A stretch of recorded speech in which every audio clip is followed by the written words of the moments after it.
Puji nama Tuhan. Shalom semuanya. Shalom. Oh, aduh. Saya menyambut dengan penuh sukacita dan penuh antusias. Sekali lagi saya ucapkan shalom semuanya. Oke, puji nama Tuhan. Gimana kabarnya pagi hari ini? Mantap. Oke, puji nama Tuhan. Kalau kita boleh ada pada pagi hari ini, semoga sesuai dengan Tuhan. Kita datang hari ini dengan penuh sadar diri. Kita mau bersyukur sama Tuhan, kita berdoa sama Tuhan. Karena kita mau katakan hari ini kita perlu bertemu sama Tuhan. Dalam setiap kehidupan kita, dalam setiap langkah kita, apapun aktivitas kita saat ini, kita mau katakan kita perlu Tuhan. Sebelum kita mulai sama-sama, sama kita kedua kepala kita mau berdoa. Makasih Tuhan, makasih Bapa yang baik. Dengan penuh kerendahan hati Tuhan, dengan penuh sadar diri Tuhan Bapa yang hari kami kamu katakan Tuhan kami perlu Kau Bapa yang baik. Kami mau bersyukur Tuhan buat kehadiran-Mu Tuhan. Kami mau bersyukur Tuhan buat sukacita yang masih Kau berikan Tuhan. Kami mau bersyukur Tuhan buat kekuatan yang masih Kau berikan Tuhan. Buat cinta-Mu Tuhan yang gak pernah habis-habisnya buat kami Bapa yang baik. Kami bersyukur Tuhan. Kami berterima kasih Bapa yang baik. Semoga Tuhan yang sangat amat baik dalam kehidupan kami Tuhan. Pagi hari itu yang mau datang Tuhan, penuhi hati kami dengan ucapan syukur Tuhan. Yang mau datang Tuhan dengan penuh apa adanya kami Bapa yang baik. Belajar untuk bawa yang terbaik Tuhan buat engkau Bapa.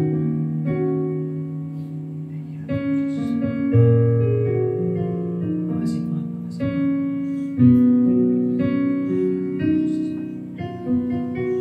Sama-sama kita akan pujian.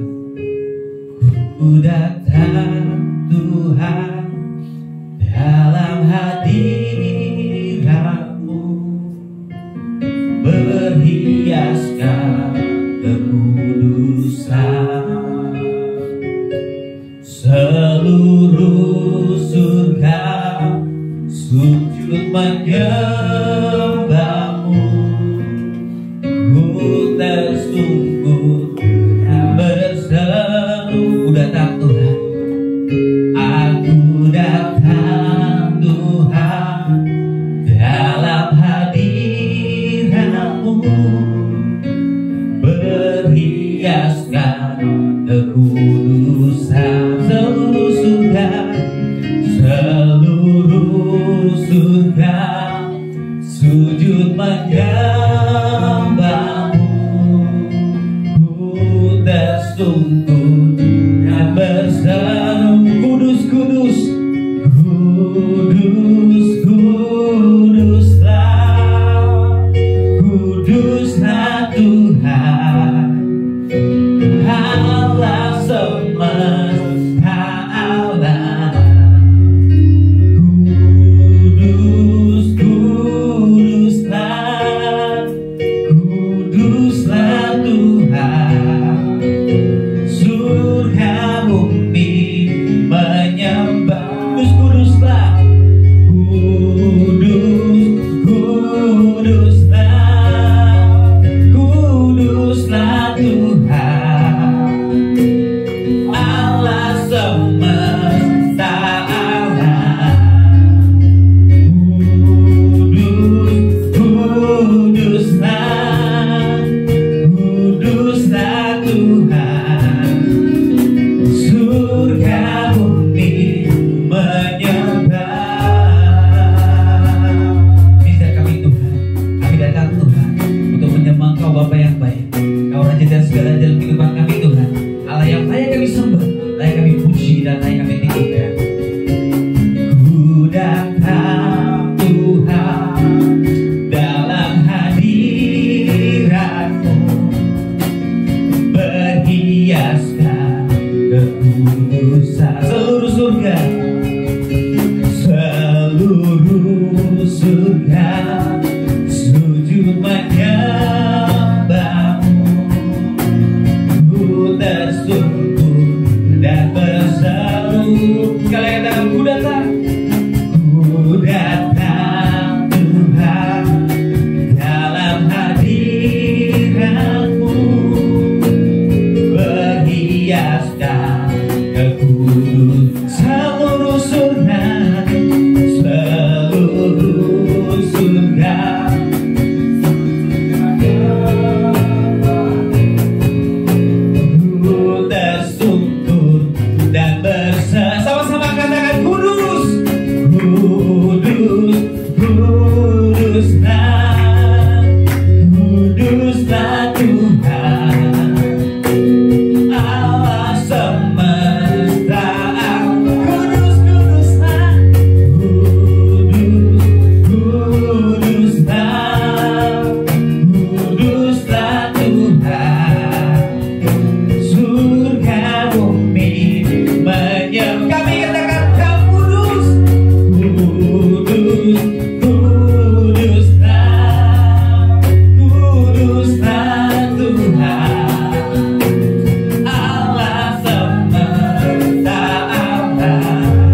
Kuduslah Tuhan, Allah semesta alam. Kudus, kuduslah, kuduslah Tuhan, surga bumi menyembah, surga bumi menyembah, surga bumi menyembah, surga bumi menyembah. Sama-sama kita mau sembah Tuhan. Kami sembah Engkau Raja, kami sembah Tuhan, ya Yesus, ya Yesus. Kau Allah yang kami sembah, Kau Allah yang kami tinggikan, Allah yang layak disembah, Allah yang layak dilakukan, Allah yang layak terima puji, terima syukur, terima glory. Yesus, kami sembah Kau Raja di atas segala raja, Tuhan Allah yang perkasa, Tuhan Allah yang luar biasa, Tuhan Allah yang ajaib. Kau penuh kasih Tuhan, Kau penuh cinta Bapa. Kami mengangkat tangan, kami menyembah, kami naikkan syukur, kami memuji, kami naikkan mazmur, kami Tuhan. Ya Yesus,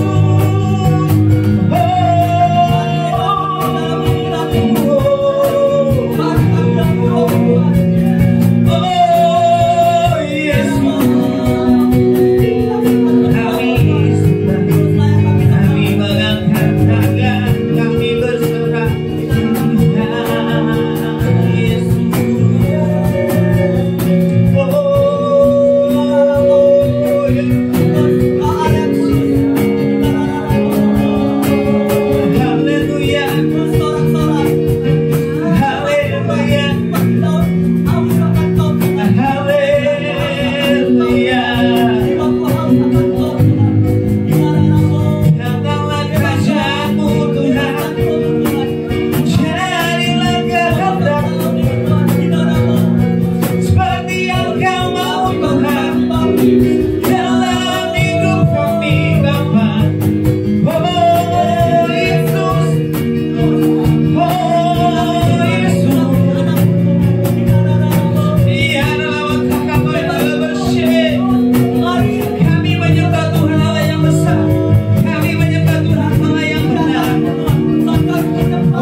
Kau Tuhan Allah sumber semangat kami. Kau Tuhan Allah sumber kasih kami. Kau Tuhan Allah sumber kebahagiaan kami Tuhan. Makasih Tuhan, makasih Bapak yang baik. Makasih Tuhan, makasih Tuhan Yesus. Jangan lepaskan kasih-Mu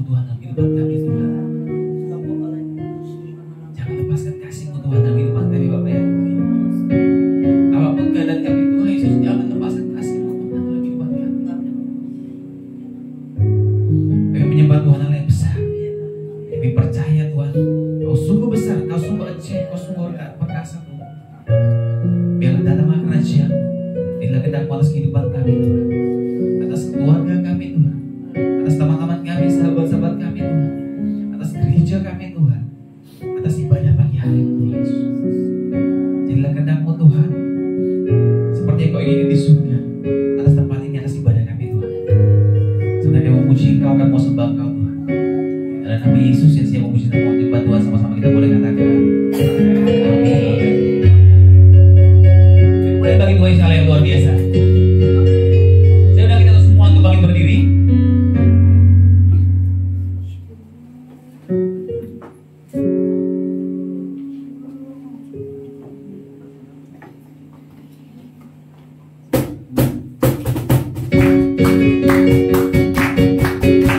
Kami bersyukur Tuhan, Kau sungguh luar biasa Bapak.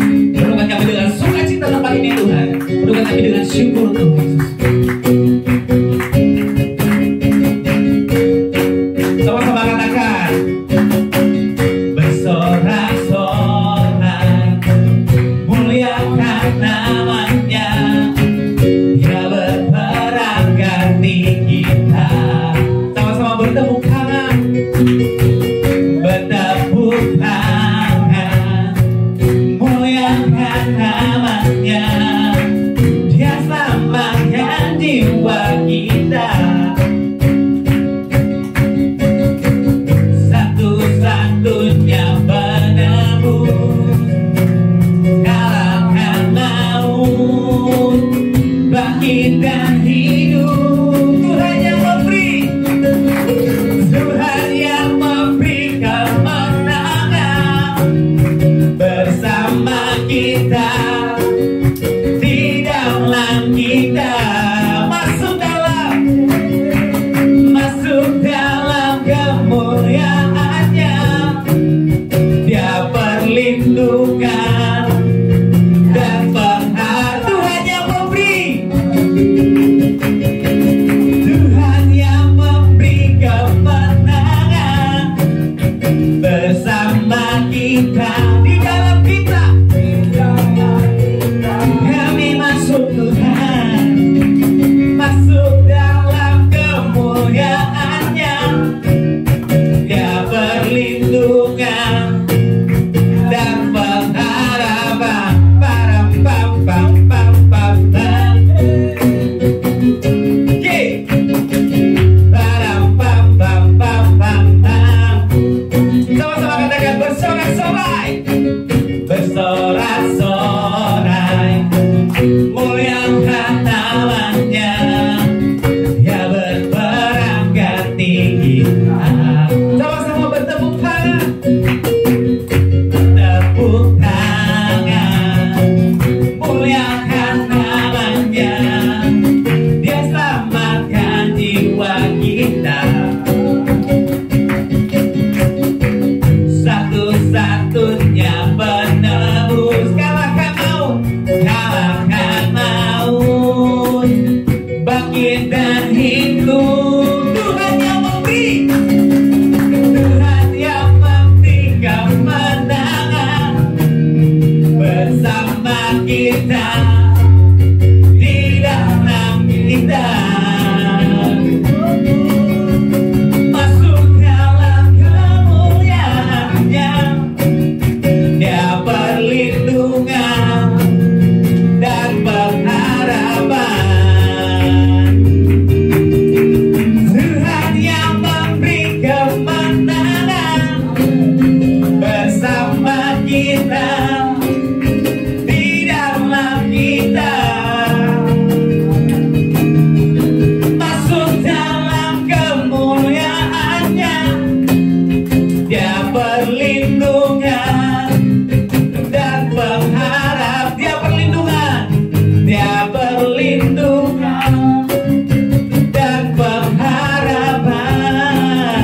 Dia perlindungan dan pengharapan. Param pam pam pam pam pam pam.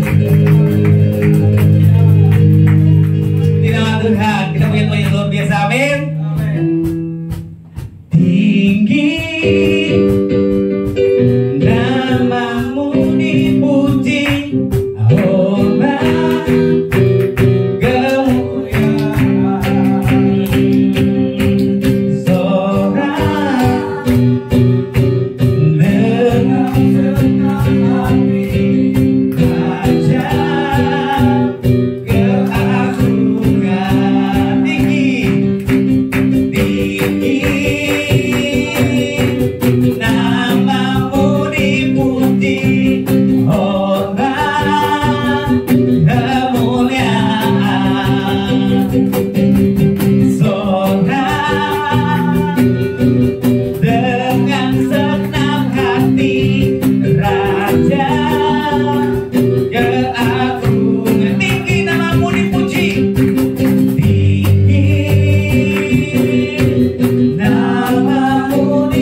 Kita bersyukur sama Tuhan, kita punya Tuhan Allah yang luar biasa, amin. Yang bersyukur kita boleh sama-sama kita lambaikan tangan kita. Kita punya Tuhan Allah yang luar biasa. Dia nggak pernah tinggalkan kita. Bahkan kayaknya saya lihat hari ini banyak yang pakai baju warna pink. Wah. Banyak yang pakai ada warna merah. Waduh. Kita bersyukur, kita bersuka cita. Amin. Yang bersyukur Tuhan, berterima kasih Bapak yang baik buat penyertaanmu yang gak pernah habis-habisnya buat kehidupan kami Tuhan. Bahkan Engkau memberikan kasih-Mu Tuhan sampai habis-habisan Tuhan buat kami Bapak. Kau berikan cinta-Mu Tuhan sampai habis-habisan Tuhan buat kami Tuhan Yesus. Sungguh berharganya kami Tuhan dalam hidup bagi Kau Tuhan Yesus. Makasih Tuhan Yesus, makasih Tuhan. Makasih Tuhan, makasih Tuhan.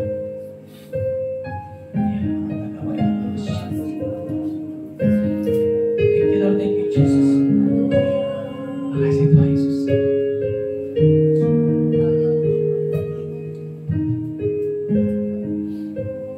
Sama-sama kita katakan pujian ini, penyertaan-Mu Tuhan. Penyertaan-Mu Tuhan, segalanya bagiku, dan hadir-Mu di hidupku, terutama bagiku. Kita akan puji dari awal, penyertaan-Mu Tuhan, penyertaan-Mu Tuhan, segalanya bagiku, hadir-Mu di hidup yang terutama bagi. Sama-sama katakan anugerah-Mu, anugerah-Mu,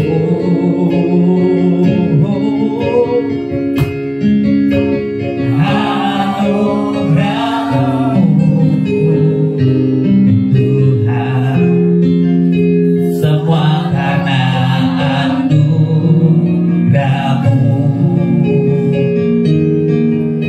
bukan karena kekuatanku.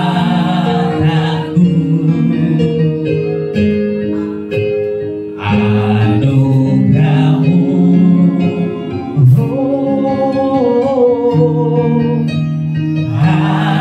anugerah-Mu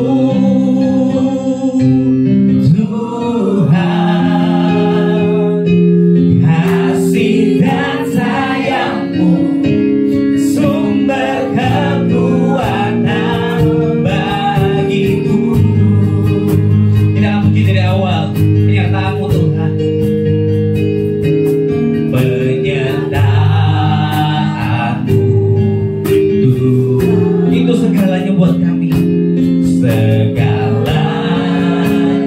bagiku, dan hadir-Mu, hadir-Mu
kekuatan Tuhan, memberikan pengharapan dalam yang baik. Kami bersyukur Tuhan buat anugerah-Mu Tuhan yang tanpa batas, tanpa syarat buat kami. Kami bersyukur Tuhan buat cinta-Mu Tuhan yang gak pernah berhenti buat kami Tuhan. Kami bersyukur Tuhan yang punya Tuhan, sahabat yang luar biasa, gak pernah tinggalkan kami Tuhan Yesus. Makasih Tuhan buat tuntunan-Mu Bapa yang baik.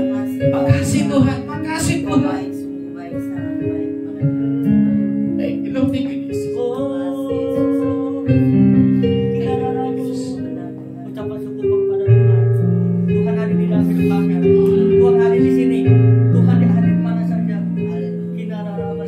Semua karena anugerah-Mu, semua karena kasih-Mu Tuhan. Haleluya. Barui kami dalam Roh-Mu Tuhan. Barui terus Tuhan. Ubah pola pikir kami, ubah pola hidup kami Tuhan. He's enough for me. Christ, He's enough for me. Everything I need is in you. Everything I need, Christ is enough for me. Christ is enough for me. Christ is enough for me. Everything I need is in you. Everything I need, Christ is enough for me. Christ is enough for me. Christ is enough for me.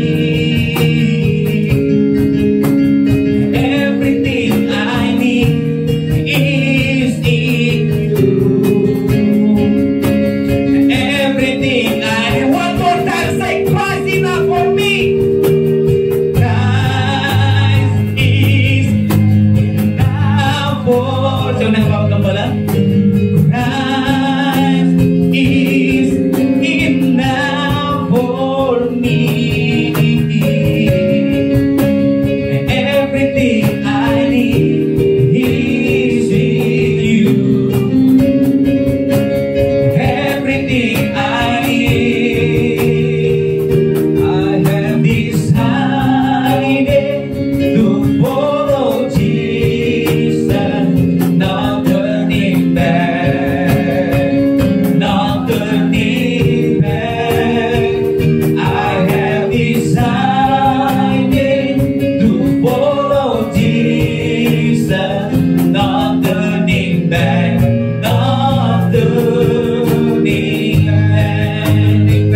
biasa.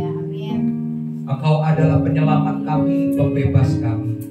Dan bagi kami, Kristus itu cukup untuk segala kebutuhan, keperluan, dan segala pergumulan-pergumulan kami, Tuhan. Engkau adalah solusi, Engkau adalah jawaban untuk segala sesuatu yang kami butuhkan dan kami perlukan. Terima kasih Bapa buat pagi hari ini. Kembali kami datang beribadah, kami datang menyembah Tuhan. Kami mau sungguh-sungguh mengalami Tuhan dalam ibadah minggu pagi hari ini. Dan jika Bapa sebentar kami akan mendengar firman Tuhan, kami rindu kebenaran-kebenaran itu termeterai dalam hati dan pikiran kami. Tuhan yang mengubah hati dan hidup kami, Tuhan. Sebab kami tahu kasih-Mu itu besar, kasih-Mu itu luar biasa. Dan Engkau mau curahkan itu kembali dalam hidup kami, sehingga kami semakin mengenal akan pribadi Tuhan yang sungguh sangat mengasihi kami. Terima kasih Bapa. Berbicaralah ya Tuhan, sebab kami anak-anak-Mu siap mendengarkannya. Dalam nama Tuhan Yesus kita semua yang siap bersama-sama katakan amin. Haleluya. Puji Tuhan. Silakan duduk. Shalom. Apa kabar? Luar biasa. Puji Tuhan. Tuhan Yesus baik bagi hidup kita. Dia setia dan Dia mengasihi setiap kita. Oke, pagi hari ini Bapak Saudara, kita kembali akan mendengarkan firman Tuhan dengan tema mengembangkan kemurahan hati. Mari kita bersama-sama ucapkan tema ini 1, 2, 3. Mengembangkan kemurahan hati. Oke, sebelumnya kita akan baca firman Tuhan dalam 2 Korintus 8 ayat 1 sampai dengan ayat yang ke-9. Saya akan baca ayat 1, Bapak Ibu Saudara baca ayat yang kedua, dan kita akan membaca bersama-sama pada ayat yang ke-9. Judul perikopnya adalah pelayanan kasih. Ayat 1, saudara-saudara, kami hendak memberitahukan kepada kamu tentang kasih karunia yang dianugerahkan kepada jemaat-jemaat di Makedonia. Ayat 2, selagi dicobai dengan berat dalam berbagai penderitaan, sukacita mereka meluap, dan meskipun mereka sangat miskin, namun mereka kaya dalam kemurahan. Aku bersaksi bahwa mereka telah memberikan menurut kemampuan mereka, bahkan melampaui kemampuan mereka. Dengan kerelaan sendiri, mereka meminta dan mendesak kepada kami supaya mereka juga beroleh kasih karunia untuk mengambil bagian dalam pelayanan kepada orang-orang kudus. Mereka memberikan lebih banyak daripada yang kami harapkan. Mereka memberikan diri mereka pertama-tama kepada Allah, kemudian oleh karena kehendak Allah juga kepada kami. Sebab itu kami mendesak kepada Titus supaya ia mengunjungi kamu dan menyelesaikan pelayanan kasih itu sebagaimana ia telah memulainya. Maka sekarang sama seperti kamu kaya dalam segala sesuatu, dalam iman, dalam perkataan, dalam pengetahuan, dalam kesungguhan untuk membantu, dan dalam kasih-Mu terhadap kami, demikianlah juga hendaknya kamu kaya dalam pelayanan kasih ini. Ayat 8. Aku mengatakan bahwa itu bukan kita, melainkan dengan menunjukkan usaha orang-orang lain untuk membantu. Aku mau menguji keikhlasan kasih kamu. Ayat 9 bersama-sama. Karena kamu telah mengenal kasih karunia Tuhan kita Yesus Kristus, bahwa Ia yang oleh karena kamu menjadi miskin, sekalipun Ia kaya, supaya kamu menjadi kaya oleh karena kemiskinannya. Ya, Bapak Ibu Saudara, kalau saya lihat nih, ini benar ya, tadi WL bilang ada yang pakai baju merah, ada yang pakai baju merah muda, pink gitu ya. Mungkin kita kan baru beberapa hari lalu ada yang merayakan hari kasih sayang gitu ya. Nah, bagi kekristenan kasih sayang itu setiap hari. Amin. Bukan hanya hari-hari tertentu. Karena kenapa? Karena kasih sayang itu adalah bagian dari kehidupan orang Kristen. Karena Allah itu adalah kasih. Dan kalau kita sebagai anak-anaknya, tentunya kita harus hidup di dalam kasih. Pertama, kasihi Tuhan dengan segenap hati. Terus yang kedua, mengasihi sesama seperti diri kita sendiri. Itu adalah perintah. Perintah daripada Tuhan untuk kita sebagai orang Kristen melakukannya. Ya. Nah, jadi Bapak Ibu Saudara, kalau kita bicara tentang kasih, bukti daripada kita itu hidup di dalam kasih adalah kita tunjukkan melalui hidup dalam kemurahan hati. Saya ulangi, bahwa kalau kita sebagai orang Kristen hidup di dalam kasih, kita harus hidup juga berarti hidup dalam kemurahan hati. Slide-nya, apa itu kemurahan hati? Kemurahan hati adalah sebuah sikap rela. Rela ini berarti tidak dipaksa, tidak terpaksa. Sikap rela untuk apa? Untuk memberi atau menabur. Dan ingat, kemurahan hati itu waktu kita memberi atau kita menabur dengan penuh kerelaan, itu dilakukan tanpa imbalan, tanpa mengharapkan balasan. Itulah kemurahan hati yang merupakan ciri dari kehidupan orang yang murah hati, atau dalam hal ini sebagai orang percaya atau orang Kristen. Jadi kemurahan hati ini bukan bicara soal suka saja memberi, walaupun dalam Kamus Besar Bahasa Indonesia mengatakan murah hati itu berarti suka memberi. Tapi suka memberi yang bagaimana? Suka memberi yang tanpa mengharapkan balasan atau tanpa mengharapkan imbalan. Karena kan banyak nih, kita ini tanpa sadar gitu ya, nggak ada maksud sih tanpa sadar. Kadang-kadang misalnya nih, ada orang yang berulang tahun ini, tapi bukan di Jemaat GBI Omega, tapi jemaat di luar sana gitu ya. Jadi waktu ada yang berulang tahun, teman dekat kita misalnya gitu ya, terus kita pengen kasih, waduh saya pengen kasih kado nih yang berulang tahun, karena setelah itu saya pengen tahu, saya pokoknya kasih yang bagus lah kadonya. Tapi setelah itu, setelah saya ulang tahun, kira-kira teman baik saya ini ngasih saya kado lagi nggak waktu saya ulang tahun? Terus kasihnya baik atau asal-asalan? Nah ya kan. Nah seringkali kita kan dalam memberikan itu punya tujuan. Makanya tuh manusia di dunia ini penuh dengan transaksional. Jadi segala sesuatunya itu dihitung-hitung. Kalau saya beri kamu begini, kamu beri saya apa? Nah orang yang murah hati, dia tidak transaksional. Dia tidak mengharapkan imbalan, balasan. Dia memberi dengan sukacita, dengan kerelaan. Ya. Nah, jadi di sini kita lihat bahwa dalam Galatia 5 ayat 20 ya, 22 23 dikatakan buah roh itu adalah kasih, terus sukacita, damai sejahtera, kebaikan, kasih, sukacita, damai sejahtera, kesabaran, kemurahan, kebaikan, kesetiaan, kelemah lembutan, dan penguasaan diri. Jadi dikatakan bahwa kemurahan atau murah hati itu adalah bagian dari buah Roh Kudus. Jadi ini bukan buah Roh Kudus, bukan banyak ya, tapi buah Roh Kudus. Artinya dalam buah Roh itu ada 9 bagian. Salah satunya bagiannya adalah kasih, sukacita, damai sejahtera, dan kemurahan.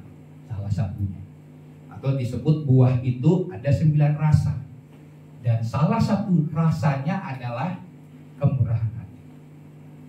Nah, jadi jelas bahwa sebagai orang Kristen, Kan kita diminta untuk menghasilkan buah Roh Kudus. Karena Roh Kudus ada dalam hidup kita, kita harus menghasilkan buah. Dan buah Roh Kudus itu adalah murah hati. Kita harus hidup dalam kemurahan. Karena kenapa? Karena juga sifat kemurahan itu berasal dari karakter Allah. Amin. Allah adalah murah hati. Dia penuh kasih karunia dan menyatakan kebaikan demi kebaikan. Tuhan mau supaya kita sebagai anak-anaknya mewarisi sifat karakter daripada Allah kita. Tentunya sebagai anak kan kita mewarisi karakter dari orang tua kita. Ya, sedikit banyak ada karakter dari orang tua kita. Nah, kalau kita adalah anak-anak Allah, maka kita juga harus mewarisi sifat dari Allah kita sebagai Bapa. Dan sifat Bapa itu adalah kasih dan penuh dengan kemurahan. Jadi orang Kristen terlihat dalam hidupnya adalah dia harus mencerminkan sifat daripada Allah, yaitu murah hati,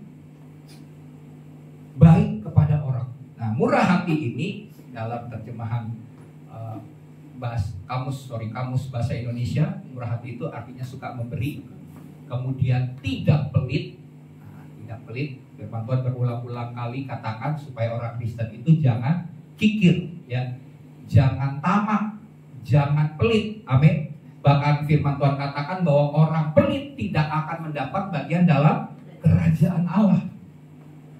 Tidak pelit, kemudian suka menolong. Jadi pengertian orang yang murah hati ini, memberi ini bukan hanya sekedar uang. Amin.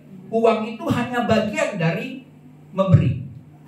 Tapi memberi di sini juga berarti suka menolong. Berarti berbuat baik, menolong orang miskin, berbagi kasih kepada orang lemah. Itu juga sikap dari murah hati.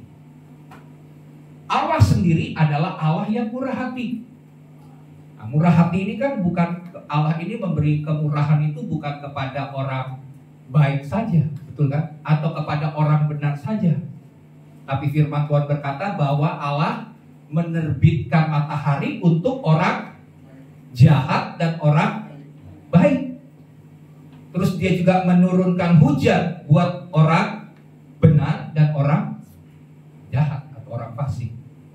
Jadi Tuhan adalah Allah yang penuh dengan kasih, kemurahan. Kalau seandainya Tuhan pilih-pilih, bagaimana? Enggak mungkin ya. Karena kan Tuhan memberikan matahari, Tuhan memberikan hujan kepada petani, itu buat semua orang.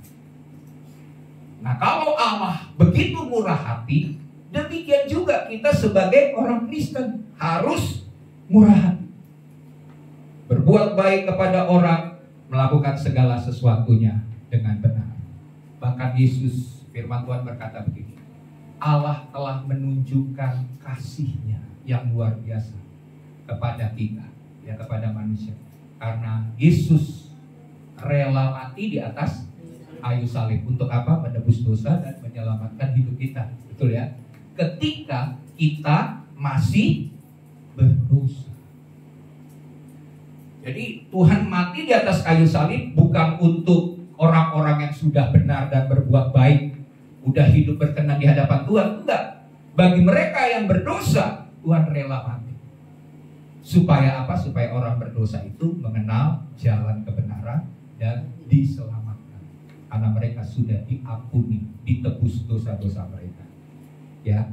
Jadi di sini kita lihat bahwa orang-orang yang murah hati ini sebenarnya adalah orang-orang yang berbahagia. Ya. Kalau kita mau hidup dalam kemurahan, sebenarnya kita adalah orang-orang yang berbahagia. Kita lihat ayatnya, Matius 5 ayat 7. Mari kita lihat ayatnya, Matius 5 ayat 7. Berbahagialah orang yang murah hatinya. Karena kenapa? Karena mereka akan beroleh kemurahan. Beroleh kemurahan dari siapa? Dari Tuhan.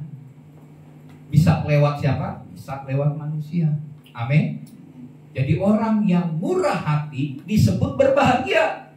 Karena kenapa? Karena Tuhan Tuhan pasti memberikan kemurahan demi kemurahan dalam hidupnya, kebaikan demi kebaikan, kasih karunia demi kasih karunia kepada orang yang murah hati. Tapi sebaliknya, kalau kita tidak murah hati, kita kikir, kita pelit, maka kita tidak mendapatkan kemurahan daripada Tuhan. Kenapa orang yang murah hati itu mendapat kemurahan daripada Tuhan? Karena Tuhan tahu orang murah hati itu adalah orang yang mau memberi, menolong, amin, dan berbagi, suka berbagi. Dan orang-orang yang demikian ini kan jadi berkat hidupnya. Dan orang jadi berkat, tentunya Tuhan mau supaya orang ini diberkati secara berlimpah-limpah. Supaya apa? Supaya berkat Tuhan itu bisa mengalir kepada orang-orang lain. Tuhan pakai orang itu karena Tuhan melihat orang ini dapat dipercaya. Dan sikap yang harus dimiliki untuk bisa berbagi, menolong, dan memberi adalah sikap murah hati. Ya. Kemudian kita lihat Kisah 20 ayat 35. Kisah Para Rasul 20 ayat 35. Sebelum kita lihat ayatnya. Dalam segala sesuatu telah kuberikan contoh kepada kamu, bahwa dengan bekerja demikian kita harus membantu orang-orang yang lemah, dan harus mengingat perkataan Tuhan Yesus, sebab Dia sendiri telah mengatakan, adalah lebih berbahagia memberi daripada menerima. Jadi sudah 2 kali dikatakan bahwa orang yang memberi itu adalah berbahagia daripada orang yang menerima. Ini pemahamannya yang benar. Kebanyakan kan orang dunia, bahkan sebagian besar orang Kristen, pemikirannya beda dengan ayat ini. Kan lebih enak Pak diberi Pak daripada memberi Pak, ya kan? Lebih enak menerima Pak daripada memberi. Karena memberi kan kita keluarin. Habis nih Pak lama-lama kalau suka memberi. Tapi kalau kita menerima kan enak, ya. Orang kerja kita dapat duit, wah enak. Tuhan kan mestinya ayat ini salah nih Tuhan. Mestinya kan berbahagialah mereka yang menerima daripada memberi, karena memberi itu ngeluarin. Ya. Tapi Alkitab berbeda, amin. Firman Tuhan berbeda, cara berpikirnya harus berubah. Kalau kita mau jadi orang yang berbahagia, kita harus memberi. Semakin banyak kita memberi, maka kita akan jadi orang-orang yang berbahagia.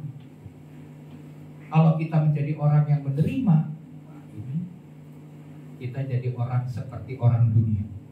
Ada Bapak Saudara sebuah cerita nih, ada seorang worship leader, dia melayani, ya. Terus waktu dia melayani, suatu kali namanya juga worship leader, hamba Tuhan juga ya, anak Tuhan juga, tentu punya pergumulan. Jadi waktu dia lagi mimpin, karena hatinya sedang bergumul dengan masalah yang dia alami, dia milih lagunya yang sesuai dengan keadaannya, sedih-sedih gitu ya. Sedih, akhirnya karena dia nyanyinya agak melo, dia nangis gitu ya. Nangis. Waktu nangis, terus akhirnya ada, itu ibadah pertama.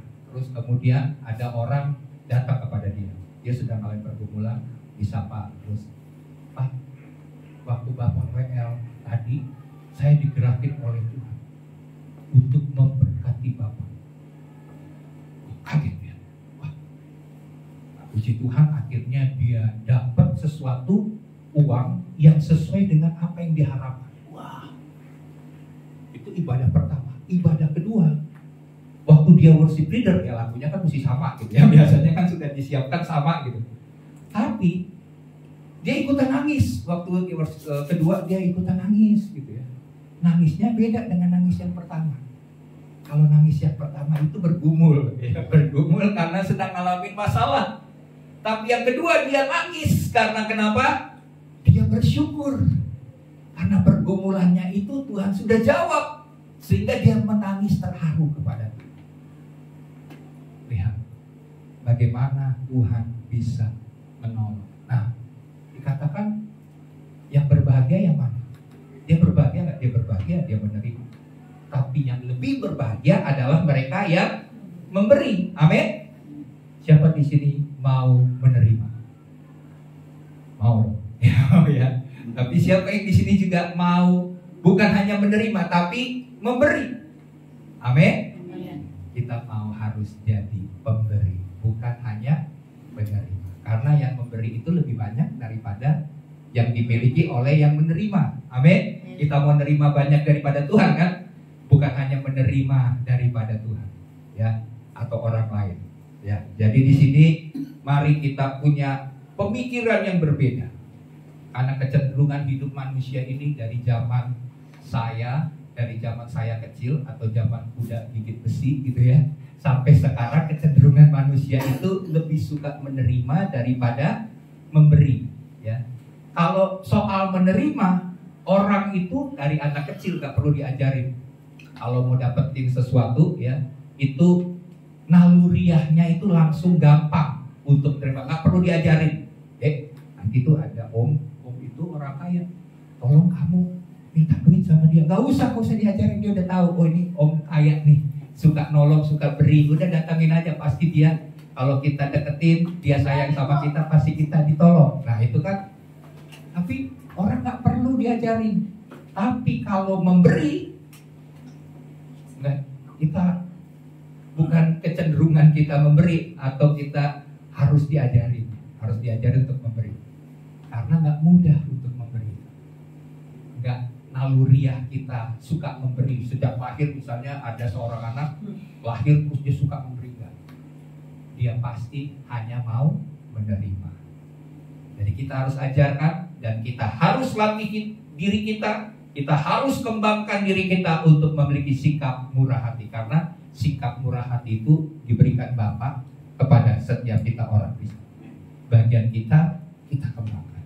Amin. Supaya lebih lagi memiliki sikap murah hati. Oke, nah kita lihat bahwa Nats ini mengajarkan kita tentang kehidupan daripada jemaat Makedonia. Yang pertama, jemaat Makedonia adalah satu, memberi didasari kemurahan. Saya akan baca dalam ayat yang kedua. Firman Tuhan berkata dalam 2 Korintus 8 ayat yang kedua. Selagi dicobai dengan berat dalam pelbagai penderitaan, sukacita mereka meluap. Dan meskipun mereka sangat miskin, namun mereka kaya dalam kemurahan. Kita lihat di sini jemaat Makedonia sedang mengalami pencobaan yang sangat berat. Penderitaan dalam hidupnya ini sangat berat slide-nya. Tetapi respon mereka ketika mereka sedang mengalami penderitaan dan pencobaan yang sangat berat dalam hidup mereka, respon mereka adalah bagaimana? Dalam ayat yang kita baca tadi. Sekalipun mereka dalam pencobaan dan berbagai penderitaan yang berat, mereka itu memiliki sukacita yang meluap. Amin. Jadi sukacita mereka itu bukan di Alkitab katakan sukacita yang biasa. Waktu diberkati senang, waktu enggak diberkati mereka menderita, mengeluh, enggak. Tapi mereka bersukacita sekalipun mereka sedang mengalami penderitaan yang sangat berat. Ini luar biasa enggak? Luar biasa. Kebanyakan orang bersukacita kalau dia dapat berkat. Benar kan? Berkat banyak, dapat lotre banyak, wah, sukacita. Tapi waktu sedang mengalami pergumulan yang berat, sulit untuk bersukacita, betul ya? Berarti jemaat Makedonia ini adalah jemaat yang luar biasa. Mereka dalam keadaan berat, mengalami pergumulan, tapi mereka bersukacita. Ya. Meskipun berada dalam kondisi berkekurangan, namun jemaat Makedonia tidak terhalang dalam kekayaan hati untuk memberi. Jadi di sini kita lihat bahwa jemaat Makedonia memberi bukan karena berlebihan, tapi karena dalam kondisi kekurangan. Ya. Jadi mereka punya penderitaan, tapi hati mereka sukacita. Terus mereka memberi Bukan pada saat mereka berkelebihan, tapi dalam kekurangan. Bahkan dikatakan mereka ini sangat miskin. Jadi di sini jelas bahwa memberi itu bukan pada waktu kita berkelebihan, ya. Waktu kekurangan pun kita bisa memberi. Karena kenapa? Karena sikap hati kita adalah sikap murah hati. Luar biasa nih jemaat Makedonia. Mereka bisa memberi di dalam kekurangan, ya. Jadi bukan masalah uang dalam hal memberi. Bukan karena uangnya sedikit kita kan bisa memberi. Karena saya katakan tadi, memberi ini bukan bicara uang saja. Amin. Kita memberi, menolong orang, berbuat baik kepada orang, kita berbagi kasih, kita peduli dengan orang yang sedang menderita, orang yang lemah. Itu juga adalah sikap murah hati. Karena kenapa? Karena mereka itu kaya dalam hal memberi. Jadi mindset mereka ini udah berubah, ya. Mestinya nih, kalau seorang yang berkekurangan, mestinya kan mereka berpikir gini, wah Pak, jangan dong disuruh memberi. Seharusnya saya ini yang harus ditolong, saya ini yang harus diberi. Kenapa saya yang harus memberi? Loh, sekarang kan lagi dalam kekurangan. Tapi itulah luar biasanya firman Tuhan, ya. Kalau kita lihat contohnya adalah begini. Memberi didasarkan kemurahan. Contohnya orang Samaria, ya, orang Samaria yang berjalan. Ceritanya begini, ada seorang Yahudi, dia dari Yeriko menuju ke Yerusalem. Dia masuk ke jalan yang sepi, dan di jalan itu ada perampok, merampok hartanya. Bukan hanya hartanya diambil habis, tapi apa yang dilakukan oleh perampok itu, dia pukuli orang Yahudi itu sampai setengah mati, sekarat, sampai sekarat, ditinggalin, hartanya semuanya diambil. Kemudian datanglah lewat di situ seorang imam. Dia lihat ada orang yang sedang dirampok, sedang sekarat. Dia pikir, waduh, ini kalau saya tolong, jangan-jangan ini tipuan. Ini saya imam nih, jangan-jangan dipancing nih. Nanti pas saya tolong, saya ketawa, dianggap, wah bapak yang pukul ya. Nah, misalnya gitu pikirannya si imam itu, gitu ya. Tapi entahlah pikirannya bagaimana. Ini cuma penafsiran saya, gitu ya. Akhirnya dia lewat. Dia bilang, saya nggak mau mengalami masalah. Saya aja banyak masalah nih. Ini ngadapin masalah nanti jadi tambah masalah. Kemudian yang kedua ada orang Lewi. Orang Lewi juga lagi menuju ke Yerusalem. Berarti dia mau bertugas. Dan waktu dia lewat, dia lihat ada orang yang dirampok sedang sekarat. Terus dia juga berpikir, aduh, saya lagi buru-buru nih, lagi ada tugas pelayanan. Kalau saya tolong dia, waktu saya bisa habis. Ini lagi kejar tayang ini, waktunya mepet.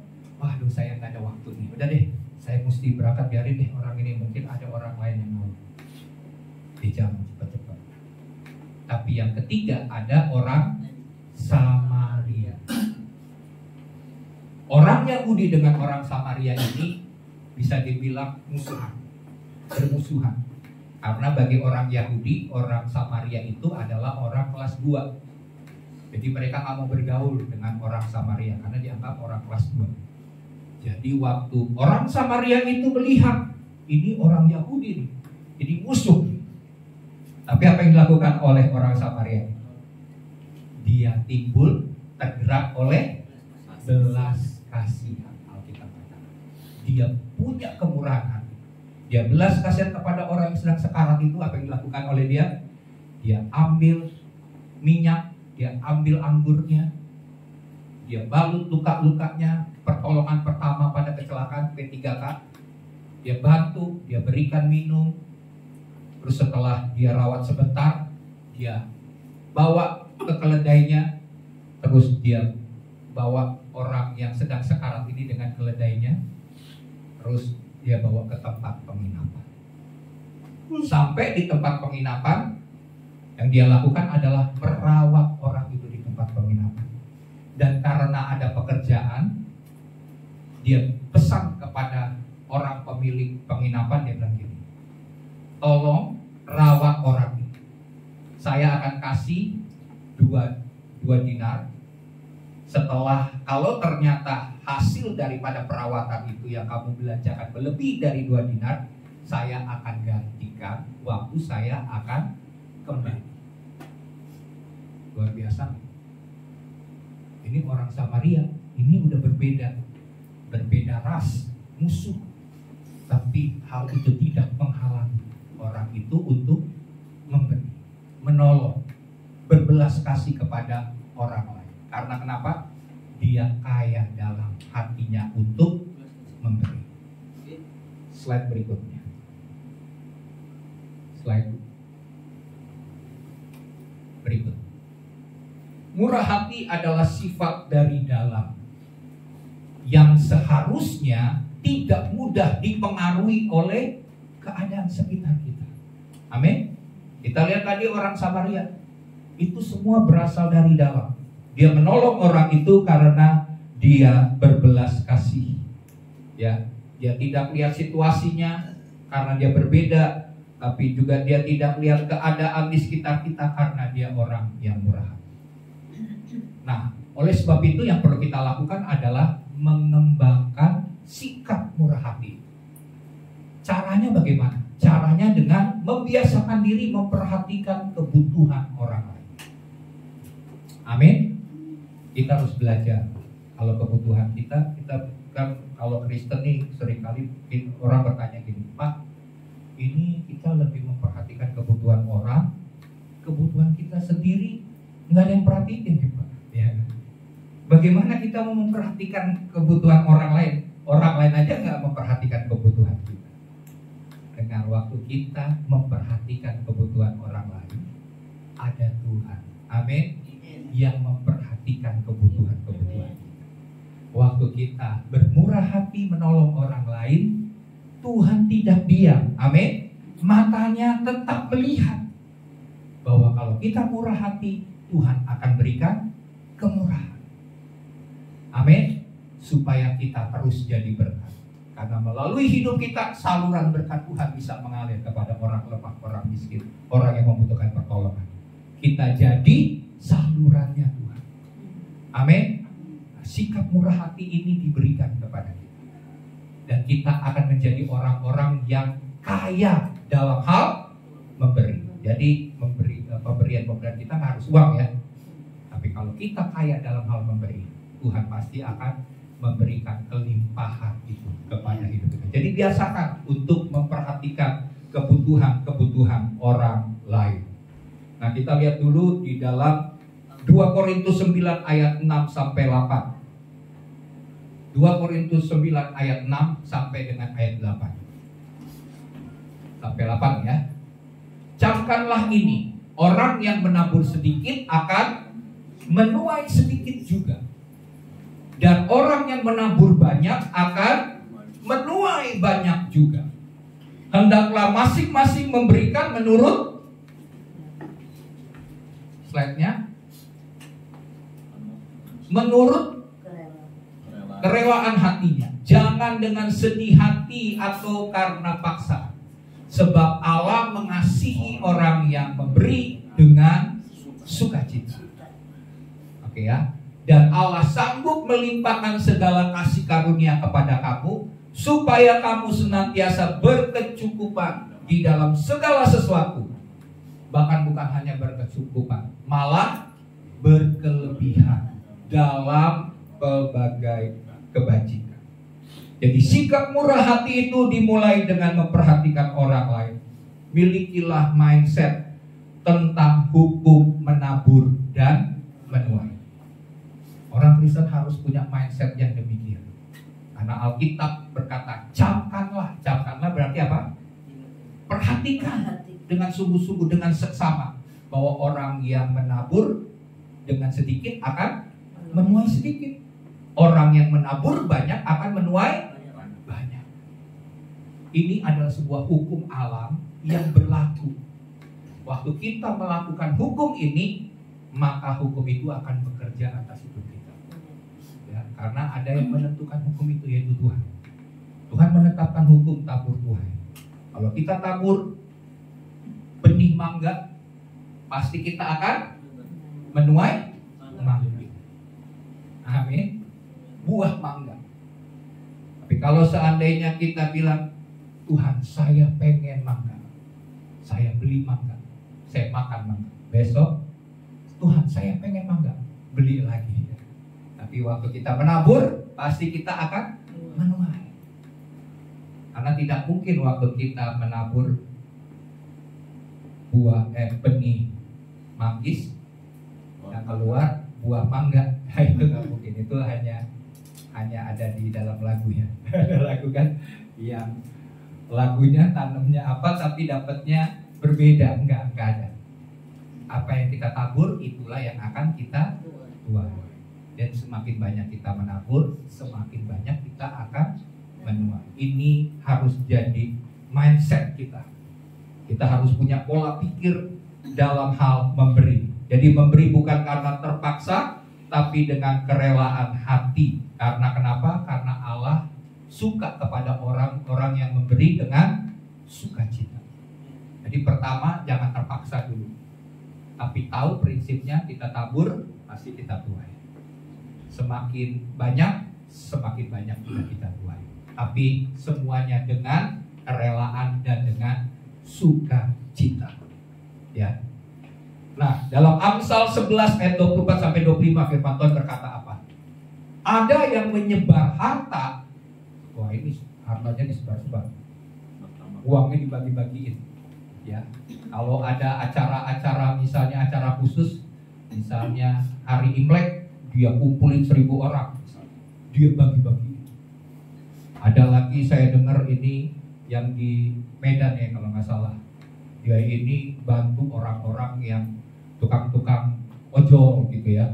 Setiap hari dia belanjain jutaan, waduh luar biasa. Setiap hari loh, bukan pas hari-hari raya, tapi setiap hari sampai dibikin dalam sebuah kalau nggak salah TikTok ya. Ini luar biasa.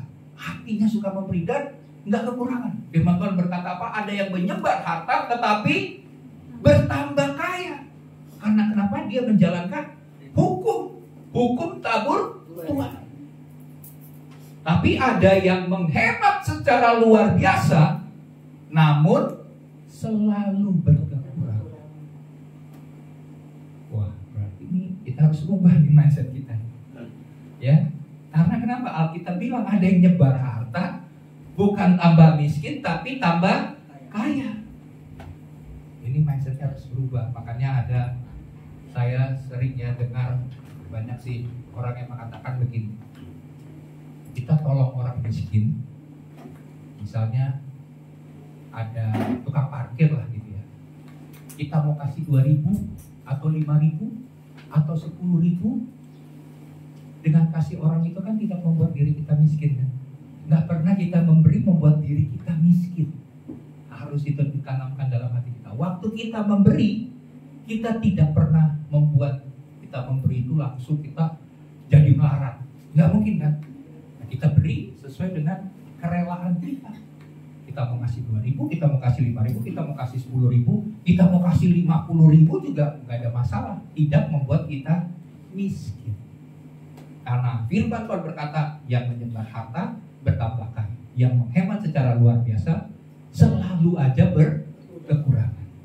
Ada aja yang dia tidak pernah cukup. Terus ayat 25, siapa banyak memberi berkat, diberi kelimpahan. Siapa memberi minum, ia sendiri akan diberi minum. Lihat, siapa beri minum, bukan dikasih makan. Firman Tuhan katakan dikasih juga minum. Jadi spesifik, apa yang engkau tabur, benih mangga, dapatnya buah mangga. Jangan kita mau tabur mangga, kita berharap supaya itu berbunga jadi uang miliaran rupiah, nggak bisa. Jadi disesuaikan. Siapa memberi minum, dia akan diberi minum. Siapa banyak memberi berkat, akan diberi kelimpahan daripada Tuhan. Jadi orang yang murah hati akan bertambah kaya karena memberi dalam kemurahannya. Dan semakin memberi banyak, dia akan semakin bertambah-tambah. Tetapi orang yang pelit, orang yang kikir, yang menyimpan secara luar biasa, dia tidak akan hidup di dalam kelimpahan, bahkan berkekurangan, kehilangan segala-galanya. Ya, jadi mereka yang banyak memberi akan berkelimpahan, tapi mereka yang suka menolong akan ditolong oleh Tuhan juga. Ya. Oke, slide berikut. Tuhan mendengarkan kepada setiap orang. Oke. Kepada setiap orang percaya. Oh, sorry. Yang kedua adalah memberi sesuai kemampuan. Kalau yang pertama memberi dengan didasari kemurahan, yang kedua memberi sesuai kemampuan. Dalam ayat yang ketiga dikatakan begini. Dalam ayat yang ketiga, aku bersaksi bahwa mereka telah memberikan menurut kemampuan mereka, bahkan melampaui kemampuan mereka. Jadi jemaat Makedonia dipuji oleh Rasul Paulus karena kenapa? Mereka memberi bukan hanya sesuai dengan kemampuan, bahkan melampaui kemampuan mereka. Di sini coba lihat dulu yang pertama Tuhan, yang pertama Pak, yang kedua ya. Tuhan mempercayakan kepada setiap orang percaya pemberian sesuai dengan kapasitas masing-masing. Jadi kalau Tuhan beri 5, Tuhan tahu kapasitas kita memang 5. Karena Tuhan tahu kita akan memaksimalkan melipat gandakan 5 itu menjadi 10. Tapi ada yang diberikan 2, ya maksimalkan 2. Makanya yang diberikan 1, Tuhan tahu nih hatinya dia ternyata benar, bukan dia kembangin yang 1 itu dia simpan. Nah, jadi Tuhan itu memberi sesuai dengan kemampuan kita. Kita nggak boleh iri. Kenapa ada orang yang dipercayakan Tuhan banyak? Karena Tuhan tahu sebenarnya potensi dalam dirinya dia adalah dia bisa memberi banyak. Ya, kalau seandainya dia tidak memberi, maka dia akan dituntut di hari penghakiman. Tapi kalau kita diberi sedikit, kita bersyukur. Karena waktu kita setia dengan perkara yang kecil, Tuhan percayakan perkara yang sedikit, Tuhan bisa percayakan kita dengan pemberian-pemberian yang semakin besar. Ya, karena kenapa? Berdasarkan kemampuan dan kapasitas kita masing-masing. Oke, slide berikut. Dari pemberian Tuhan itu dapat diklasifikasikan sebagai 2 aja. Yang pertama, roti untuk dimakan dan benih untuk ditabur. Coba kita lihat dalam 2 Korintus 9 ayat yang ke-10. 2 Korintus 9 ayat yang ke-10. Ia yang menyediakan benih bagi penabur dan roti untuk dimakan. Lihat kata-kata pertama, ia ini siapa? Tuhan. Tuhan yang menyediakan benih bagi penabur, dan Tuhan juga memberikan roti untuk dimakan. Tuhan juga akan menyediakan benih bagi kamu dan melipat gandakannya dan menumbuhkan buah-buah kebenaranmu. Jadi semuanya itu adalah anugerah Tuhan. Semuanya itu adalah pemberian daripada Tuhan. Dan pemberian daripada Tuhan itu kita klasifikasikan menjadi 2. Yang pertama adalah benih untuk ditabur, dan yang kedua roti untuk dimakan. Jadi setiap pemberian-pemberian Tuhan itu kita harus bagi. Slide-nya, kita harus bagi. Baginya adalah sebagian dinikmati, kita boleh makan. Kita makan sendiri boleh buat keluarga kita. Sebagian lagi harus ditabur. Karena kenapa? Karena itu benih. Benih, siapa yang bisa makan benih? Kita makan roti kan, atau nasi. Nah, jadi yang dimakan itu roti. Benih itu untuk ditabur. Kalau benih itu dimakan, kita nggak bisa menghasilkan. Petani itu paling paham. Dia tahu ada benih yang harus dia tabur lagi, ada yang bisa dia makan. Waktu dia makan, dia nikmati. Tapi waktu dia benih, ditabur, dia tahu benih ini akan membuat dia akan menjadi semakin kaya. Karena benih itu akan semakin, satu benih bisa menghasilkan pohon dan buah-buah yang semakin banyak. Semakin dia tanam banyak benih, dia akan menghasilkan buah-buah yang semakin banyak. Ya, jadi di sini kita lihat bahwa jadi tidak semua dinikmati sendiri, tetapi benih ada yang harus ditabur. Ya. Nah, yang benih yang harus ditabur itu apa aja? Kalau dimakan kita pada tahu ya. Yang benih perlu ditabur itu apa aja? Yang pertama dalam Maleakhi 3 ayat 10. Kita lihat dulu. Maleakhi 3 ayat 10. Bisa ditampilkan. Ini termasuk benih yang perlu kita tabur. Ya. Bawalah seluruh persembahan persepuluhan itu ke dalam rumah perbendaharaan. Jadi kepada rumah Tuhan atau gereja, enggak kepada hamba Tuhan atau orang, ya. Supaya ada persediaan makanan di rumah. Dan ujilah aku, firman Tuhan semesta alam, apakah aku tidak membukakan bagimu tingkap-tingkap langit dan mencurahkan berkat kepadamu sampai berkelimpah. Kita percaya akan ayat firman Tuhan ini. Amin. Tuhan berjanji. Tuhan bilang, uji aku. Tidak ada ayat yang berani mengatakan ujilah aku. Tapi Tuhan berjanji, Tuhan bilang uji aku. Ya, bahwa aku akan membukakan bagimu tingkap-tingkap langit dan mencurahkan berkat kepadamu. Amin. Jadi waktu kita berikan perpuluhan, kita tahu bahwa berkat itu disediakan bagi kita. Amin. Tuhan pasti memberkati kita waktu kita mengembalikan miliknya Tuhan. Kita sebenarnya dipercayakan 90% dari penghasilan kita, yang merupakan pemberian daripada Tuhan. Tuhan hanya minta 10%. Kita taat melakukannya, maka Tuhan berjanji Dia akan mencurahkan berkat kepadamu sampai berkelimpahan. Ini rahasia hidup diberkati oleh Tuhan.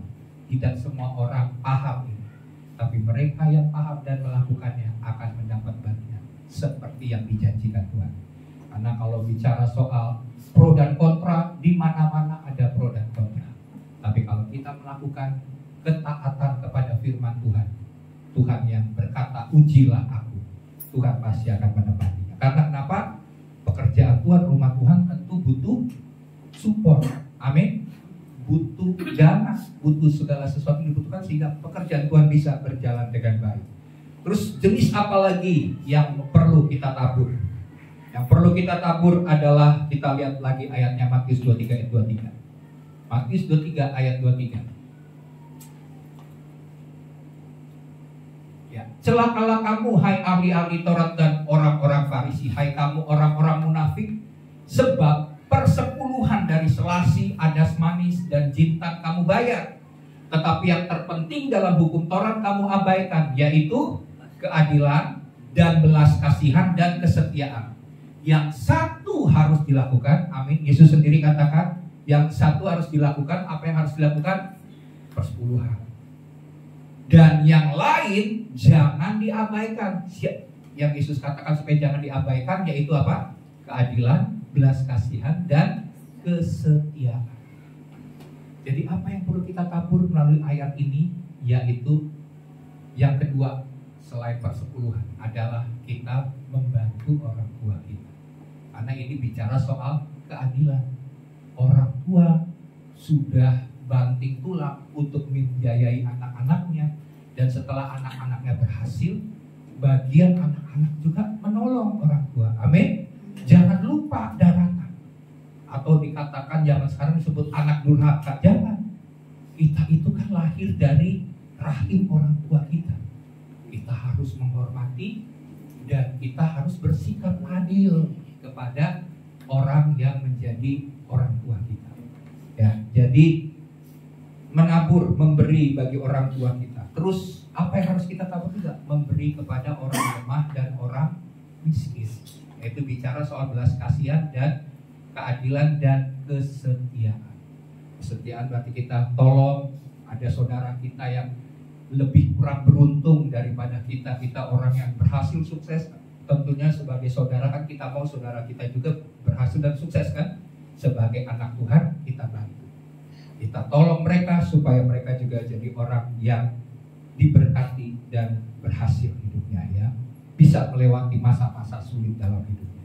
Terus yang ketiga, apa saja yang harus kita tabur?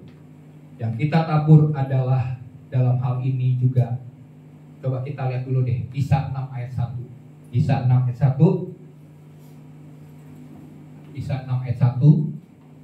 Pada masa itu ketika jumlah murid bertambah, timbullah sumut-sumut di antara orang-orang Yahudi yang berbahasa Yunani terhadap orang-orang Ibrani. Karena pembagian kepada janda-janda mereka diabaikan dalam pelayanan sehari-hari. Yang ketiga waktu kita tabur ada namanya pelayanan diakonia bagi orang-orang miskin atau janda-janda. Gereja biasanya punya dana diakonia. Nah, kita bisa menabur untuk pelayanan diakonia bagi janda-janda, orang-orang menderita dalam gereja, supaya ada keseimbangan antara yang kaya dengan yang berkekurangan miskin, supaya ada sejahtera dalam umat Tuhan dalam gereja. Nah, itu contoh-contoh. Kalau kita mau nabur, percaya apa yang kita tabur tidak pernah sia-sia. Ya, oke. Jadi di sini kita lihat, dan yang terakhir, yang keempat, apa yang perlu kita tabur? Investasi. Menabung. Nah, bolehlah menabung untuk dana darurat. Tapi investasi itu penting. Makanya kenapa orang Yahudi jadi orang yang berhasil? Karena mereka tahu sebagian uangnya tidak perlu mereka habiskan, tapi harus diinvestasikan supaya berlipat ganda. Dan dia tahu oleh pertolongan Tuhan, berkat-berkat Tuhan dicurahkan dalam hidup mereka. Ya, oke. Jadi kita lihat bahwa mulailah dengan memberi sesuai ukuran kemampuan. Tapi jangan lupa untuk belajar juga extraordinary giving. Apa extraordinary giving? Memberi secara luar biasa, di luar dari kemampuan. Seperti jemaat Makedonia. Jemaat Makedonia dipuji oleh Paulus. Karena kenapa? Mereka bukan saja memberi sesuai kemampuan, tapi di luar dari kemampuan mereka. Ya, pemberian yang tidak diharapkan oleh, maksudnya Paulus sampai kaget dengan pemberian jemaat Makedonia. Karena kenapa? Mereka miskin, tapi mereka memberi secara luar biasa. Kita harus juga punya pemikiran, jangan hanya sesuai kemampuan, tapi juga di luar kemampuan itu sangat luar biasa. Contoh dalam Alkitab misalnya kisah Elia dan janda di Sarfat. Pernah dengar ya? Janda di Sarfat, waktu kekeringan terjadi, Tuhan perintahkan kepada Elia, Elia keluar dari sungai Kerit, pergi ke Sarfat. Di situ ada seorang janda dan dia akan memberi kamu makan. Jadi itu perintah Tuhan. Jadi waktu Elia datang kepada janda, jadi banyak tuh janda-janda di Sarfat tuh banyak. Tapi ada satu janda yang Tuhan perintahkan untuk Elia pergi ke sana. Dan waktu Elia pergi ke sana, Elia bilang gini, tolong ambilkan aku minuman. Padahal itu lagi musim kering, ya, itu lagi kekeringan. Si janda ini berikan minum. Lagi mau ambil minum, Elia bilang gini kepada janda di Sarfat itu, janda gitu, setelah berikan minum, tolong buatkan aku roti untuk aku makan. Si janda yang di Sarfat ini kaget. Ini udah saya kasih minum, minumnya juga ini lagi masal kering, saya berikan, ini lagi minta roti. Terus akhirnya dia jujur, janda di Sarfat ini jujur kepada Elia. Dia katakan begini, bahwa dia hanya punya segenggam tepung dan minyak yang sedikit, hanya segenggam. Dia bilang dia akan buatkan roti ini karena dia tahu setelah dia buatkan roti ini tidak ada apa-apa lagi, dia akan mati. Jadi ini sebenarnya tinggal satu-satunya nih, segenggam tepung dengan minyak untuk dia makan buat dia dan anaknya. Tapi Elia bilang gini, berikan aku dulu, buatkan aku dulu, nanti setelah itu buatkan buat kamu. Apa yang dilakukan oleh janda di Sarfat? Dia lakukan.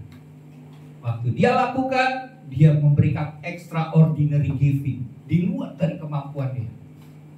Apa yang dikatakan? Alkitab Alkitab katakan tempayan air di dalam apa yang dia punya ini tidak habis-habis sampai masa kering itu berlalu. Ya, extraordinary giving. Karena kenapa? Janda Sarfat ini mengikuti perintah Tuhan, walaupun dia memberkati seorang hamba Tuhan Nabi yang bernama Elia. Yang kedua saya kasih dua contoh. Ada namanya Mephiboset. Mephiboset ini adalah anak dari Yonatan. Yonatan ini anak dari Raja Saul. Nah, Saul ini kan musuh daripada Daud. Apa yang dilakukan oleh Daud? Daud bilang gini, tanya kepada pegawai-pegawainya. Suatu kali dia tanya gini, pegawai, adakah anak-anak dari Saul yang masih hidup? Terus kata pegawai-pegawainya, ada, namanya Mephiboset, tapi dia orangnya timpang. Gak apa-apa, bawa dia. Wah, pegawai-pegawainya kaget nih, buat apa nih raja? Terus si Mephiboset juga kaget, kenapa saya dipanggil raja? Setelah dipanggil, apa yang dilakukan oleh Daud? Daud bilang gini, aku sudah berjanji kepada Yonatan ayahmu bahwa aku akan pelihara kamu, karena kamu adalah keturunan Yonatan. Dia gak mikirin Saulnya yang mau membunuh dia. Dia perhitungkan Yonatan karena dia teman dekat dengan Daud, teman dekatnya Daud. Terus dia bilang gini, panggil, terus ketemu dengan Mephiboset. Dia bilang gini, Mephiboset, hari ini dan seterusnya kamu akan makan sehidangan dengan aku di meja raja. Terus yang kedua, aku perintahkan kepada orang-orang yang sudah mengambil kekayaan yang milik daripada Raja Saul, tolong kembalikan seluruhnya kepada Mephiboset. Mephiboset hari itu dalam satu hari dia menjadi orang yang kaya mendadak. Karena kenapa? Seluruh kekayaan Saul yang dimiliki oleh orang tuanya itu dikembalikan seluruhnya kepada Mephiboset. Ini bukti kemurahan hati dari Raja Daud. Dia memberi di luar dari kemampuan, extraordinary giving. Ini adalah bukti bahwa kalau kita melakukan firman Tuhan, Tuhan pasti menggenapi. Karena orang yang menabur banyak akan menuai banyak. Ya, oke. Selanjutnya yang ketiga, yang terakhir, memberi diri dalam pelayanan. Ayat 4-5, firman Tuhan berkata, saya akan bacakan karena ayat ini penting. Dengan kerelaan sendiri mereka meminta dan mendesak kepada kami. Lihat, jemaat Makedonia minta, bahkan mendesak kepada Paulus dan tim supaya mereka juga beroleh kasih karunia untuk mengambil bagian dalam pelayanan kepada orang-orang kudus. Mereka memberikan lebih banyak daripada yang kami harapkan. Mereka memberikan diri mereka pertama-tama kepada Allah, kemudian oleh karena kehendak Allah juga kepada kami. Jadi jemaat Makedonia, slide-nya, meminta agar mereka juga terlibat dalam bagian untuk melayani orang-orang kudus atau sesama orang-orang percaya. Dia minta, tolong Paulus, saya mau terlibat dalam pelayanan untuk melayani orang-orang kudus. Terus slide-nya, mereka memberikan hidup bukan hanya harta milik mereka, tapi mereka juga membantu kebutuhan orang lain, yaitu sesama orang percaya. Ini hal yang luar biasa. Ada banyak orang Kristen kalau memberi, dia bilang gini, udah deh, saya cuma bisa beri uang, udah saya support kamu gereja pekerjaan Tuhan, uang saya aja. Kalau soal pelayanan, aduh saya sibuk nih, saya pulang kantor udah malam, kadang tengah malam, jadi saya nggak bisa terlibat dalam pelayanan. Terus ada juga orang yang, aduh saya nggak punya uang nih, udah saya beri diri saya untuk melayani pekerjaan Tuhan. Ya, kedua-duanya nggak benar, nggak salah juga, ya tidak benar tidak salah juga. Tapi yang kita bisa contoh teladani dari jemaat Makedonia adalah mereka bukan saja memberi uang. Amin. Kan ada yang minta, misalnya, yaudah saya sesuai porsi saya, bagian saya beri uang. Atau ada yang lebih parah lagi, kamu ke gereja, iya saya nggak bisa ke gereja, saya titip doa aja ya. Yang ke gereja saya titip doa, doain saya kasih ongkos kamu untuk ke gereja. Wah itu kan salah gitu ya. Tapi firman Tuhan katakan jemaat Makedonia, dia bukan hanya memberi milik mereka, uang mereka, tapi memberi diri mereka untuk melayani. Seharusnya kita juga belajar teladan dari jemaat Makedonia, memberi diri kita dan juga memberi orang-orang dan menolong orang-orang yang membutuhkan. Jadi dengan berbagai macam, banyak orang dengan berbagai macam alasan kan dibuat macam-macam bisa ya. Tapi Tuhan rindu bukan hanya uang kita, amin. Hidup kita itu penting di hadapan Tuhan, ya. Karena Tuhan sangat memperhitungkan hati kita untuk mau memberi dengan sukacita. Terus terakhir, karena itu persembahkanlah hidup kita, beri diri untuk melayani Tuhan. Ada panggilan Tuhan yang khas melalui karunia rohani dari masing-masing kita. Kita punya karunia yang berbeda-beda, dan karunia kita ini berbeda-beda, punya hal-hal yang khusus. Karunia saya dengan Bapak Ibu jemaat berbeda. Saya mungkin gak punya karunia yang Bapak Ibu punya. Demikian juga sebaliknya, Bapak Ibu tidak punya karunia yang saya punya. Jadi semua kita diperlengkapi secara khusus, secara khas oleh Tuhan. Ya, jadi melalui karunia-karunia rohani kita masing-masing, kita harus melayani Tuhan. Amin. Jadi saya berharap setelah ibadah ini, Pak, saya mau melayani Tuhan. Karena kenapa?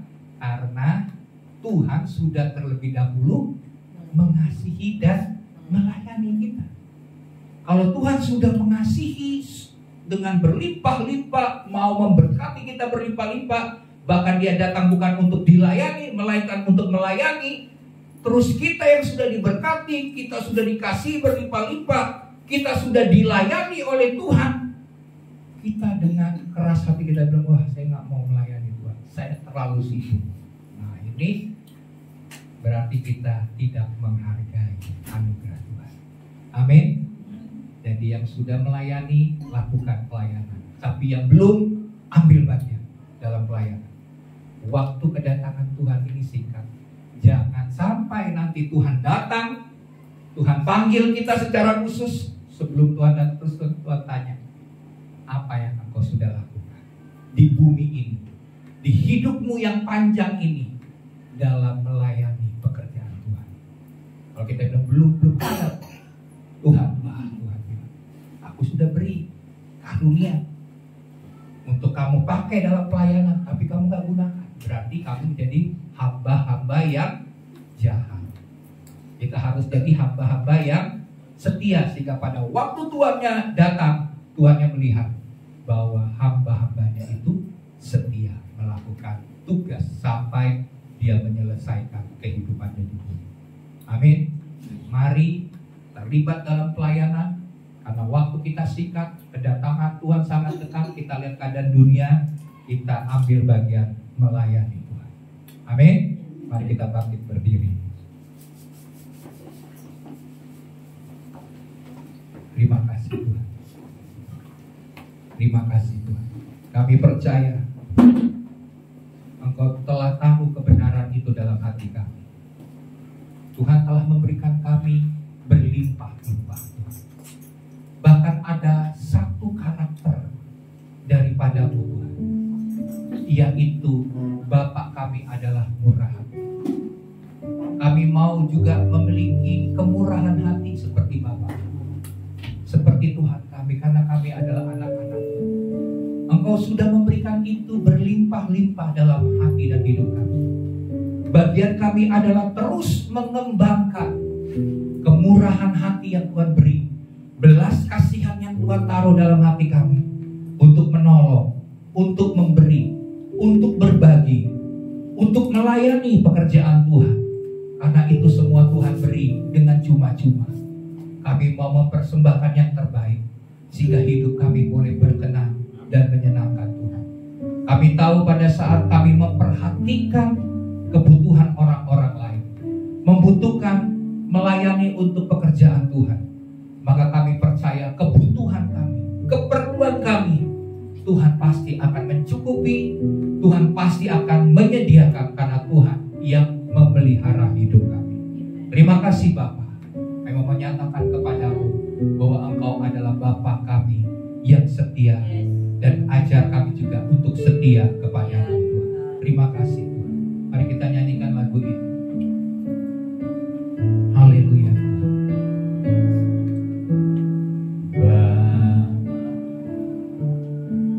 Kau setia,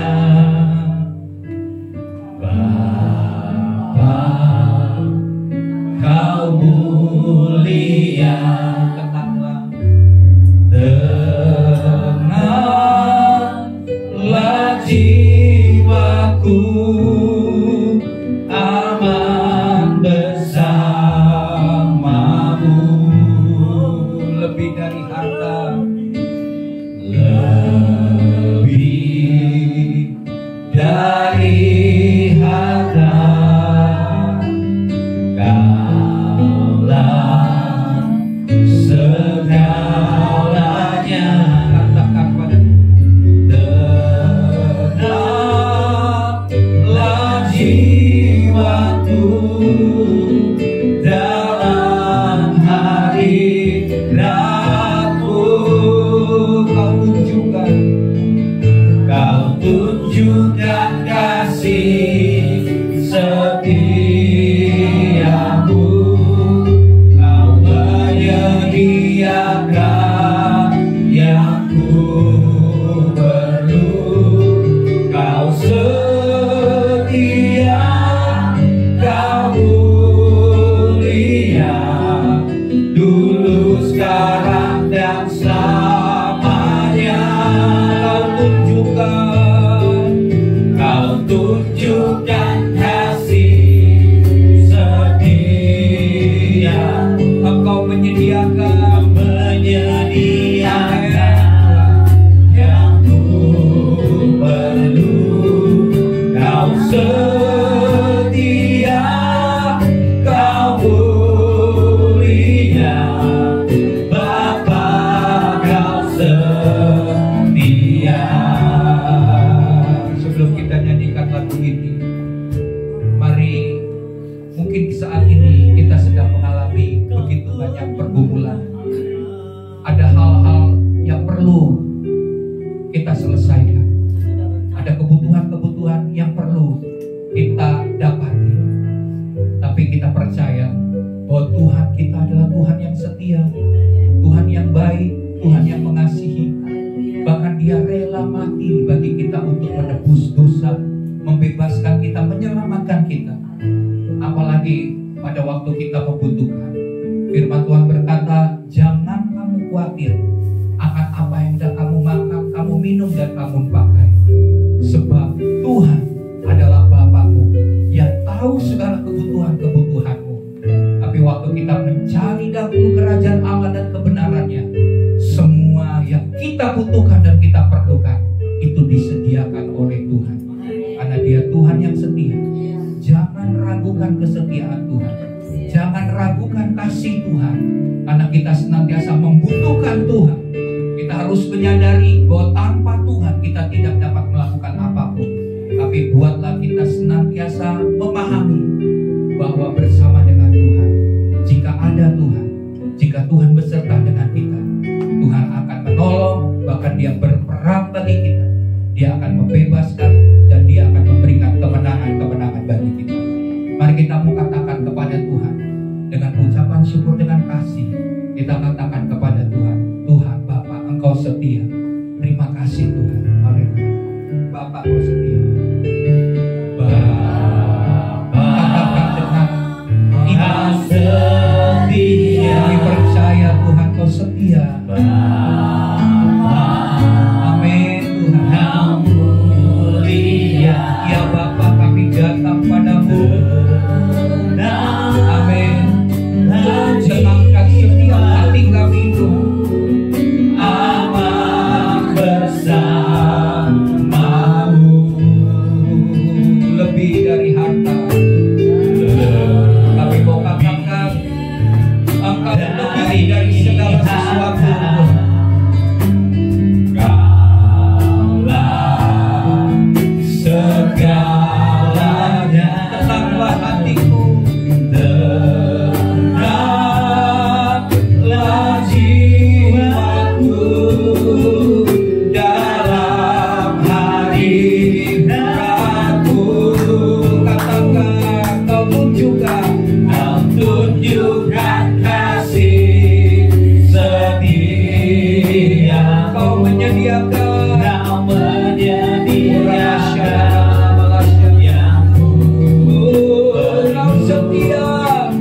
setia, Kau mulia, dulu, sekarang, dan selamanya.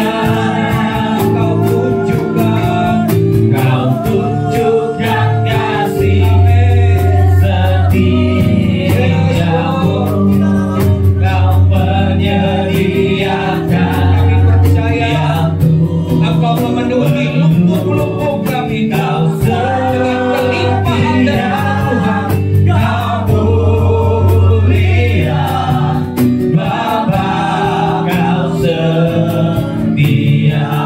Kau setia, Kau setia, Kau mulia, Kau setia, Kau setia, Kau sekali lagi kata kalinya, Kau setia, Kau mulia, Bapa, Kau setia.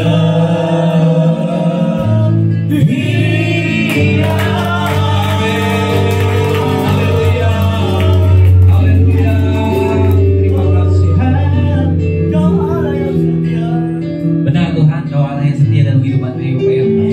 Kau gak pernah tinggalkan kami Tuhan, apapun keadaan kami Bapa yang baik. Kami Tuhan, kami penuh dengan syukur Tuhan. Kami penuh dengan ucapan terima kasih Bapa yang baik. Kami punya Bapa yang luar biasa dalam kehidupan kami Tuhan, yang selalu menunggu kami kalau kami jalan yang salah Bapa yang baik, yang selalu memperbaiki kehidupan kami Tuhan ketika kami salah Bapa yang baik. Bahkan Kau setia Tuhan, terus menunggu kami Bapa yang baik. Makasih Tuhan, makasih Bapa yang baik, buat kesetiaan, buat kasih yang sempurna Tuhan, yang terus Kau berikan kehidupan kami Bapa yang baik. Dan ajar kami Tuhan, setiap anak-anak muda yang ada di tempat ini Bapa yang baik, memiliki hati yang benar-benar Tuhan Yesus, tulus cinta dan kasih dengan Kau Bapa yang baik. Sepenuh hati Tuhan belajar untuk memberi yang terbaik buat Kau Bapa yang baik. Makasih Tuhan, makasih Bapa yang baik. Sebenarnya kami juga bawa persembahan kami Bapa. Kami bersama kami akan bawa Tuhan dengan tulus hati, dengan bersuka cita Bapa yang baik. Karena seperti yang Kau katakan Tuhan, Kau menerima hal yang penuh dengan sukacita, dengan pemberian yang dengan penuh sukacita Bapa. Makasih Tuhan, makasih Bapa yang baik. Ini ucapan syukur kami, ini doa kami Tuhan. Dan kami Yesus kami berdoa bersyukur, haleluya. Amin.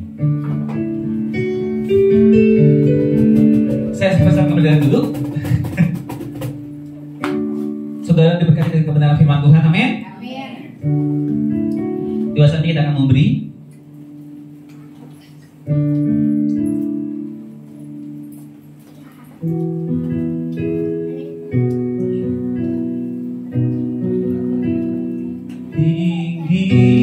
Tinggikan dirimu,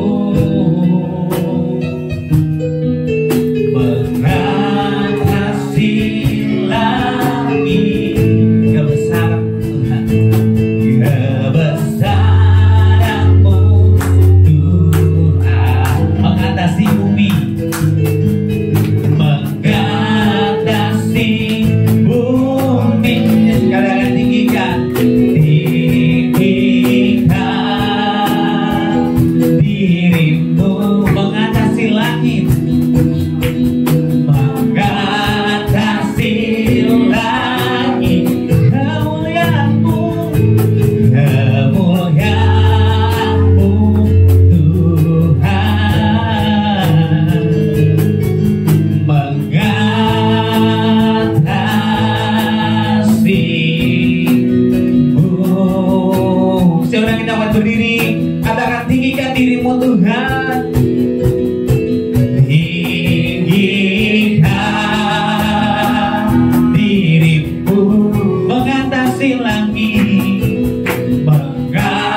kebesaran-Mu, kebesaran-Mu Tuhan, mengatasi bumi, mengatasi bumi.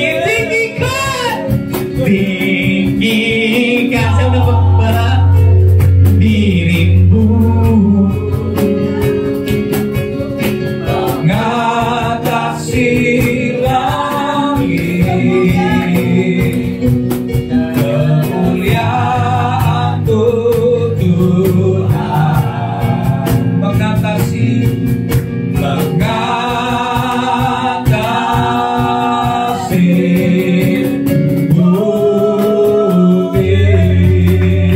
Terima kasih Tuhan. Di penghujung daripada ibadah minggu pagi hari ini, kami bersyukur Tuhan karena Tuhan memimpin kami sampai dengan hari ini. Tuhan menuntun langkah kami Tuhan, dan kami boleh terus beribadah semua karena kebaikan dan anugerah Tuhan. Dan jika sebentar kami akan mengakhiri ibadah minggu pagi hari ini Tuhan, kami percaya setiap pergumulan kami Tuhan sudah jawab. Setiap doa-doa kami sudah naik di hadirat Tuhan, dan Tuhan akan menunjukkan kasih setia-Nya. Tuhan akan menunjukkan anugerah-Nya bagi setiap kita. Yang sakit Tuhan sembuhkan, yang terikat Tuhan bebaskan dan lepaskan. Mereka yang berbeban berat Tuhan beri kelegaan. Mereka yang sedang mengalami pergumulan baik masalah rumah tangga, Tuhan berikan pemulihan, Tuhan berikan jalan keluar. Jika mereka yang sedang mengalami masalah keuangan, Tuhan memberikan terobosan. Tuhan akan mengadakan perkara-perkara besar, perkara-perkara mujizat dalam seluruh kehidupan kita. Karena Dia adalah Tuhan yang berkuasa, Tuhan yang baik, dan Tuhan yang setia mengasihi setiap anak-anak-Nya. Mari sebelum kita pulang, kami juga berdoa Tuhan bagi jemaat yang belum bisa hadir, yang dalam keadaan lemah, dalam keadaan sakit. Tuhan juga jamah mereka, Tuhan sembuhkan mereka Tuhan, sehingga mereka boleh pulih dan mereka boleh kembali datang beribadah kepada Tuhan, bersyukur dan menerima anugerah Tuhan yang berlimpah-limpah. Terima kasih Bapa.